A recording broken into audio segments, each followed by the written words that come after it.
ইতিহাস আমরা নতুন করে আবার শুরু করতে পারি। এটা তোমার মন বলছে না, শরীর বল। কি রে, তুই এখনো কাঁদছিস? তুই এরকম থাকলে আমার ভালো লাগে না। দেখ, তুই যদি এরকম ভাবে খানিকক্ষণ আরো কাঁদিস তাহলে দেখবি আমি একটা কাঁদো কাঁদো মুখে সেলফি তুলে তোকে পাঠিয়ে দেবো। এই, আমার ভালো লাগে না তুই এরকম থাকলে।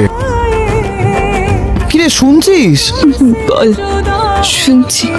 আমি একটা কবিতা লিখেছি, শুনবি? বল। তোমায় নিয়ে ছোট্ট হচ্ছি বৃত্তে, ঘিরছো তুমি আমায় একাকী। নেই সেখানে সীমার কোনো গণ্ডি, নেই সেখানে সে কল ধরা ছল, সেই সেখানে আকাশ সাগর মেলে। হাতটা ধরে সেই দিকেতে হারিয়ে যাব চল। হাতটা ধরবি আরুষি? হাতটা কিন্তু আমার বাড়ানোই রয়েছে, সাহস করে ধর না একবার হাতটা। কতদিন ধরে বলছি। আর আমার